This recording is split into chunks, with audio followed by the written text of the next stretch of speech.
కొందరు ముభావంగా మారతారు, కొందరు మోసం చేసి ప్రేమను దక్కించుకోవాలనుకుంటారు, కొందరు బలవంతంగా ప్రేమపై అధికారం చెలాయించాలనుకుంటారు. కానీ నిజమేమిటంటే మీరు ప్రేమించిన వాళ్లంతా మిమ్మల్ని ప్రేమించాలన్న నియమమేం లేదు.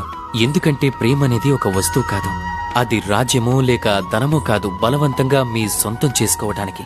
ప్రేమంటే ఒక శక్తి. మీకోసం ఏ బంధాలనైనా తెంచుకోగలదు, కానీ స్వయంగా అది ఏ బంధాల్లోనూ చిక్కుకోదు. కాబట్టి ఎవరినైతే మీరు ప్రేమిస్తారో వాళ్ళని స్వేచ్ఛగా వదిలేయండి. ఎందుకంటే స్వేచ్ఛ అనే భావం జీవులకి అన్నిటికంటే ప్రియమైనది. మీ ప్రేమ స్వచ్ఛమైనదే అయితే అది తప్పకుండా గెలిచి తీరుతుంది. అంతవరకు నిస్వార్థ భావంతో ప్రేమించండి. స్వార్థం తొలగిపోయిందంటే అప్పుడు ప్రేమ మీ సొంతం అవుతుంది. దానితో మనసు ఆనందమయమై అంటుంది, రాధా కృష్ణ.